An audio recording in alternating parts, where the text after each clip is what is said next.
नमस्कार विद्यार्थी मित्रांनो. आज आपण अत्यंत एका महत्त्वाच्या मुद्द्यांवर या ठिकाणी चर्चा करणार आहोत. अर्थात परीक्षेच्या संदर्भात. अनेक विद्यार्थ्यांनी मला हे विचारलेलं आहे की सर नेमके अंतिम वर्षाच्या ज्या परीक्षा आहेत किंबहुना प्रथम वर्षाच्या ज्या परीक्षा आहेत तर त्या होणार कधी आहे? विद्यार्थी मित्रांनो, ही जी शैक्षणिक चर्चा आहे किंवा परीक्षेविषयीची जी चर्चा आहे ती आपल्यासाठी अत्यंत महत्त्वपूर्ण आणि उपयोगी राहणार आहे.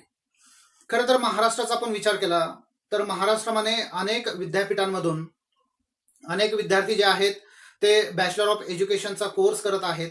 काही विद्यार्थी हे प्रथम वर्षाला आहेत तर काही विद्यार्थी हे सेकंड इयरला म्हणजे अंतिम वर्षाच्या वर्षाला आहेत, ज्यांची परीक्षा आता काही कालावधीमध्ये होणं अपेक्षित आहे.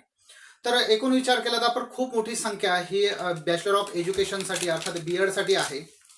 सर्वसाधारणपणे आपण विचार केला की मुंबई युनिव्हर्सिटी असेल किंवा सावित्रीबाई फुले युनिव्हर्सिटी असेल किंबहुना रामानंद तीर्थ हे विद्यापीठ असेल किंवा नागपूर, अमरावती किंवा औरंगाबादच्या विद्यापीठ जर आपण गृहीत धरली तर एकूण सगळ्याच विद्यापीठ जे आहेत त्या अंतिम वर्षाच्या परीक्षेच्या संदर्भातले अंतिम निर्णय जो आहे त्याची ती वाट पाहत आहे. अनेक मेसेजेस परीक्षेसंदर्भात मला आलेले आहेत की नेमकी परीक्षेची तारीख कधी आहे, त्याचा पॅटर्न कसा असणार आहे, तो पूर्णतः डिक्लेअर झालाय का, या संदर्भातले काही विवेचन आणि काही चर्चा अनेक विद्यार्थ्यांमधून मला पाहायला मिळाली. विद्यार्थी मित्रांनो, आता हे तर प्रसिद्ध झालेलं आहे. एका वर्तमानपत्रामध्ये आलेल्या एका बातमीनुसार परीक्षा ज्या आहेत तर त्या डिक्लेअर झालेल्या आहेत अंतिम वर्षाच्या. तर त्याच्या संदर्भातली जी माहिती आहे ते आपण या व्हिडिओमध्ये पाहणार आहोत. नेमकं त्या बातमीमध्ये किंवा बातमीच्या माध्यमातून हा व्हिडिओ तयार करताना नेमक्या कोणकोणते मुद्दे महत्वाचे आहेत किंवा कोणत्या इंटरनल मार्क्सच्या संदर्भात किंवा एकूण परीक्षेच्या एकूण जो पॅटर्न आहे त्याच्या संदर्भात आज आपण चर्चा करणार आहोत. तर तत्पूर्वी जे विद्यार्थी नवीन असतील, ज्यांनी अजूनही माझं चॅनल सबस्क्राईब केलं नाही, अशाने विनंती की माझं चॅनल सबस्क्राईब करा व जास्तीत जास्त विद्यार्थ्यांपर्यंत पोहोचवणं ही तुमची जबाबदारी आहे. चला तर अंतिम डेट काय आहे आणि रिझल्ट कधी डिक्लेअर होणार आहे या संदर्भातली आपण माहिती पाहूया.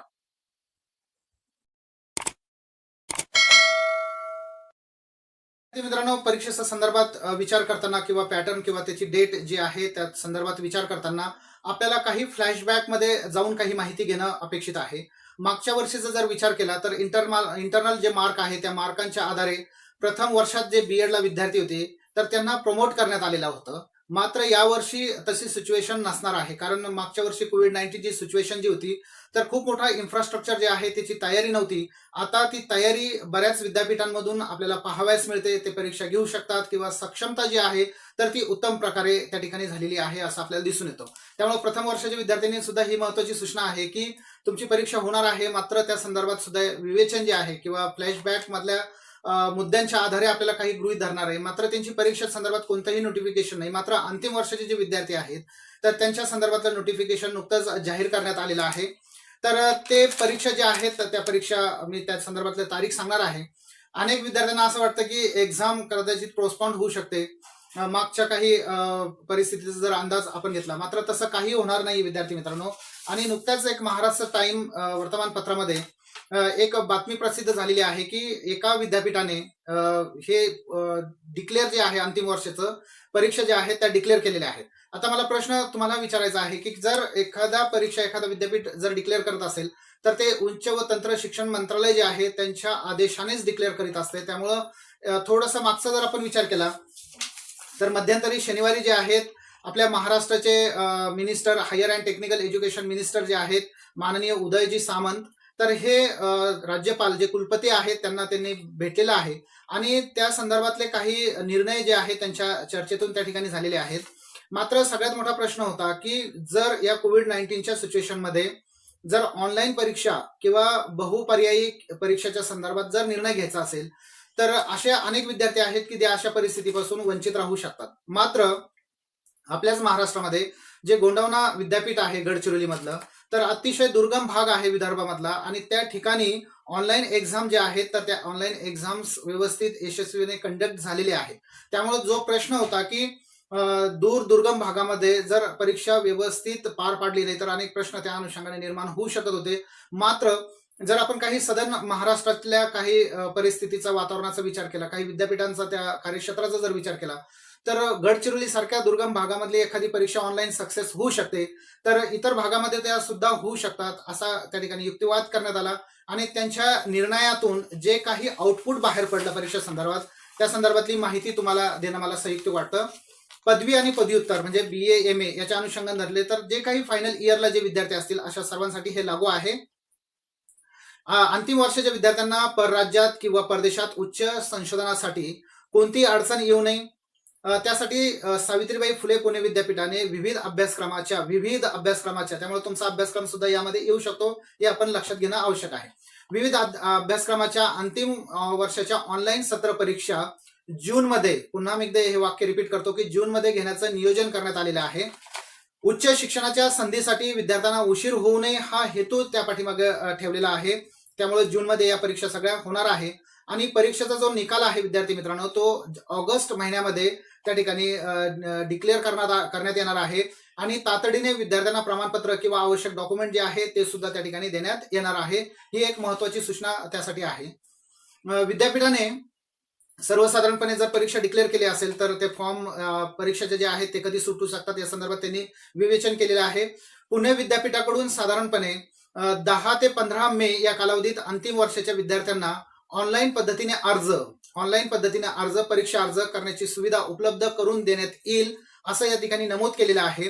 आणि 31 मे पर्यंत 31 मे पर्यंत ऑनलाईन पद्धतीने ज्या पद्धतीने अर्ज आहेत परीक्षेचे तर ते त्या ठिकाणी भरल्या जाणार आहे. 15 जून पासून अंतिम वर्षाचे जे काही स्ट्रीम असतील किंवा शाखा असेल तर त्यांचे टप्प्याटप्प्याने जे आहे त्या परीक्षा त्या ठिकाणी सुरुवात होणार आहे. आणि त्या संदर्भातले नोटिफिकेशन सुद्धा ते विभाग त्या विभागांना त्या ठिकाणी देणार आहेत. हेही महत्वाचं आहे. 31 जुलैपर्यंत म्हणजे 31 जुलैपासून जाहीर होण्यात सुरुवात होणार आहे. त्याचे जे काही परीक्षांचा निकाल जो आहे 31 जुलैपासून त्याची सुरुवात होईल आणि कोणतीही अडचण येणार नाही. आणि 15 ऑगस्ट पर्यंत पूर्ण जो रिझल्ट आहे तो त्या ठिकाणी डिक्लेअर करण्याचा त्यांचा त्या ठिकाणी प्लॅनिंग आहे, नियोजन आहे. विद्यार्थ्यांना तातडीने गुणपत्रिका त्या ठिकाणी देणं किंवा इतर शैक्षणिक दाखले जे आहे ते उपलब्ध करून देणं, ह्या सगळ्या पाठीमागचं नियोजन जे आहे ते विद्यापीठ लवकरच जाहीर करणार आहे. आता अंतिम वर्षाची परीक्षा जी आहे ऑनलाईन अर्ज जे आहेत परीक्षेचे ते भरल्यानंतर विद्यार्थ्यांना अर्ज किंवा प्रवेशापासून किंवा वेळापत्रक जे आहे ती लगेच लवकर उपलब्ध करून त्या ठिकाणी येणार आहे. त्यामुळं त्या वर्षाच्या विद्यार्थ्यांनी कोणतीही त्या ठिकाणी जी परिस्थिती आहे तर त्या परिस्थितीपासून वेगळं न राहता किंवा त्या परिस्थितीपासून अडचणीत न राहता आता त्यांना काही कालावधी सुद्धा देण्यात आलेला आहे की त्या माध्यमातून हे सर्व त्या ठिकाणी पार पाडू शकतं. पदवी आणि पदव्युत्तर जे अभ्यासक्रम आहे अंतिम वर्षाच्या विद्यार्थ्यांसाठी तर उच्च शिक्षण घेतात त्यासाठी सर्व विद्यार्थ्यांनी प्राधान्याने त्यांचा निकाल तातडीने जाहीर करण्यासाठी विद्यापीठाने काही प्लॅनिंग त्या ठिकाणी केलेलं आहे.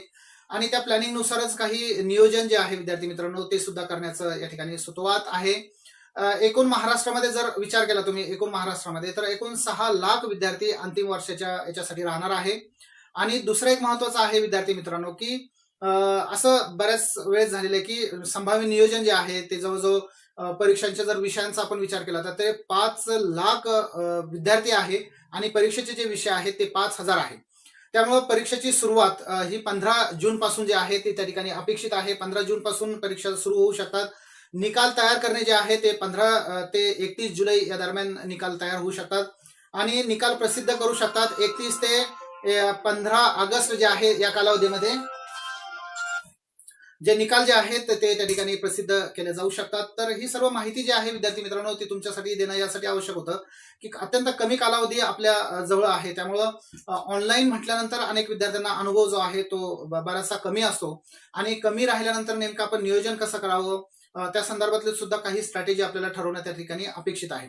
आता पहिला एक क्रमांक आहे की आपण नियोजन कशा पद्धतीने करणं अपेक्षित आहे विद्यार्थी मित्रांनो की सगळ्यात अगोदर आपण जो कालावधी उपलब्ध आहेत त्या कालावधीमधले डेज किंवा दिवस आपण काढले पाहिजे आणि ऑनलाईन पद्धतीने जे काही महत्वाचे प्रश्न आपल्या समोर येऊ शकतात त्याचा सुद्धा अभ्यास करणं आता गरजेचं आहे. त्यामुळे संदर्भ पुस्तकं वाचली पाहिजे आणि ज्या विद्यार्थ्यांना ऑनलाईन व्हिडिओज जे आहेत त्या विषयाचे तर त्याचं सुद्धा वाचन त्या ठिकाणी करणं अपेक्षित आहे. बीएडच्या संदर्भात मी जर विचार केला तर अनेक व्हिडिओज जे आहेत एमसीक्यूच्या ह्या स्वतः माझ्या चॅनलवर आहे त्यामुळे तुम्ही ते जाऊन पाहू शकता. मात्र जर सावित्रीबाई फुले पुणे विद्यापीठ अंतिम वर्षाच्या संदर्भातले हे सगळं नियोजन करू शकते त्यामुळे इतर विद्यापीठ सुद्धा आता हळूहळू सगळं नियोजन करायला सुरुवात त्यांनी केलेली आहे. उच्च व तंत्र शिक्षण मंत्रालय जे आहे त्यांचे मुख्यमंत्री जे आहेत, जे सावंत साहेब, आपले जे शिक्षण मंत्री आहेत, तर त्यांनी हे सगळं नियोजन त्या ठिकाणी चर्चांती केलेलं आहे. त्यामुळं अनेक महाराष्ट्रातल्या अनेक विद्यापीठांचे परीक्षा ज्या आहेत अंतिम वर्षाच्या ते आता सुरुवात होणार आहे. त्यामुळे सगळ्यात महत्त्वाचं विद्यार्थी मित्रांनो, की तुम्ही स्ट्रॅटेजी करून अभ्यासाची सुरुवात या ठिकाणी करणं अपेक्षित आहे. तर ही होती सर्व विद्यार्थी मित्रांनो तुमच्यासाठी एक महत्त्वाची माहिती, की जे मला तुम्हाला देणं संयुक्तिक वाटत होतं.